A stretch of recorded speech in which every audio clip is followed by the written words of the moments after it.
संगीतमय गधा। एक धोबी का गधा था। गधे का नाम था उद्धत। वह दिन भर कपड़ों के गट्ठर इधर से उधर ढोने में लगा रहता। धोबी स्वयं कंजूस और निर्दयी था।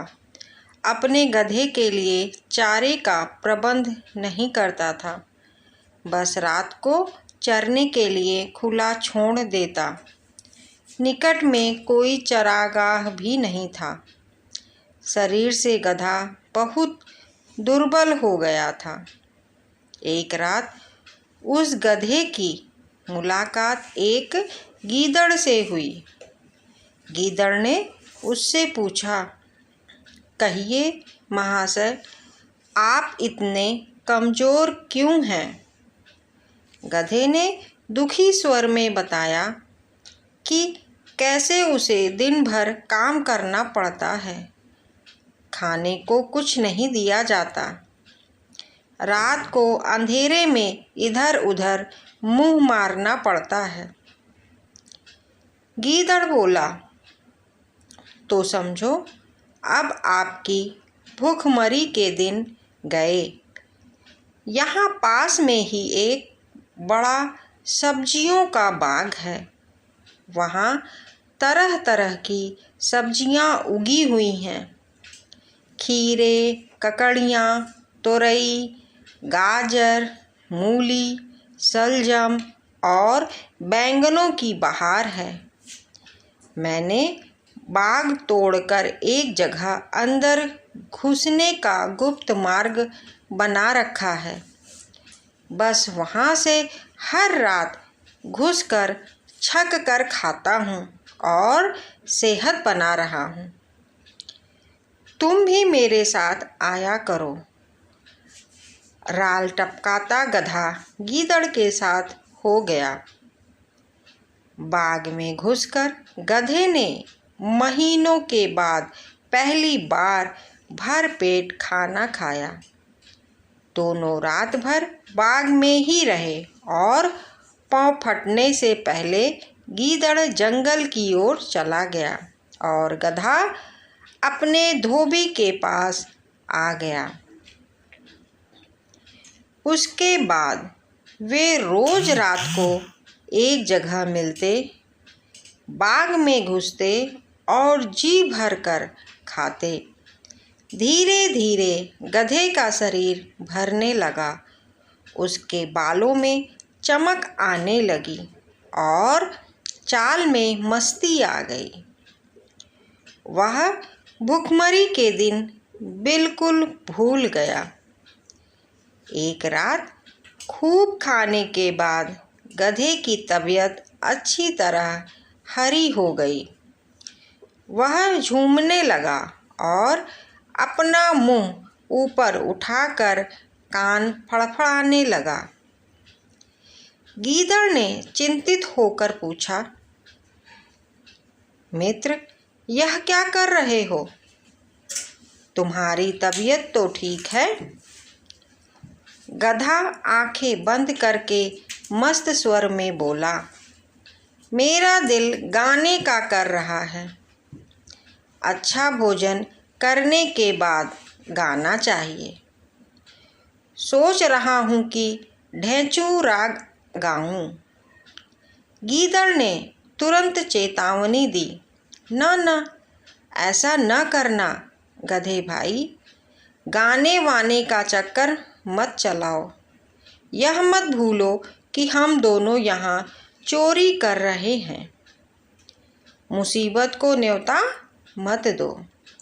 गधे ने टेढ़ी नज़र से गीदड़ को देखा और बोला, गीदड़ भाई, तुम जंगली के जंगली रहे। संगीत के बारे में तुम क्या जानो?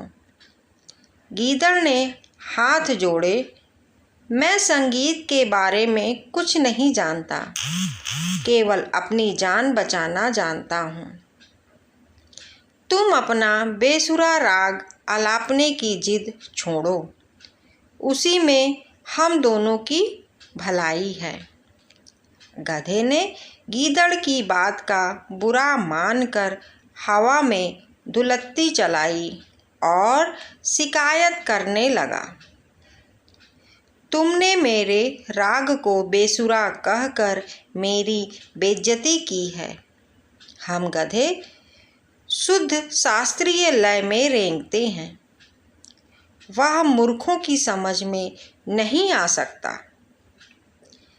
गीदड़ बोला, गधे भाई, मैं मूर्ख जंगली सही, पर एक मित्र के नाते मेरी सलाह मानो। अपना मुंह मत खोलो, बाग के चौकीदार जाग जाएंगे। गधा हंसा, अरे मूर्ख, गीदड़ मेरा राग सुनकर बाग के चौकीदार तो क्या, बाग का मालिक भी फूलों का हार लेकर आएगा और मेरे गले में डालेगा। गीदड़ ने चतुराई से काम लिया और हाथ जोड़कर बोला, गधे भाई, मुझे अपनी गलती का एहसास हो गया है। तुम महान गायक हो। मैं मूर्ख गीदड़ भी तुम्हारे गले में डालने के लिए फूलों की माला लाना चाहता हूँ। मेरे जाने के 10 मिनट बाद ही तुम गाना शुरू करना, ताकि मैं गायन समाप्त होने तक फूल मालाएं लेकर लौट सकूं।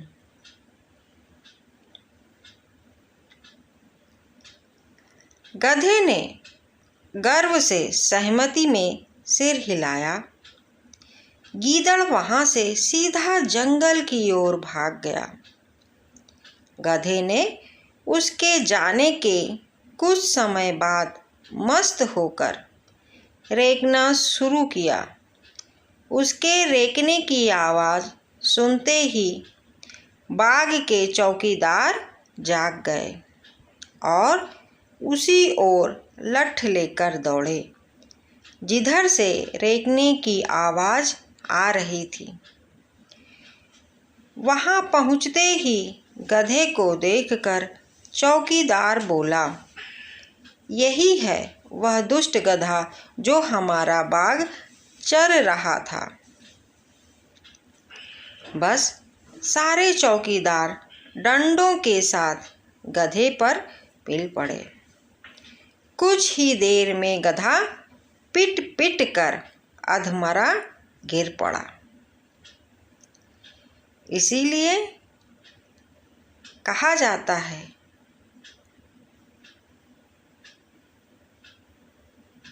अपने शुभ चिंतकों और हितैषियों की नेक सलाह न मानने का परिणाम बुरा होता है।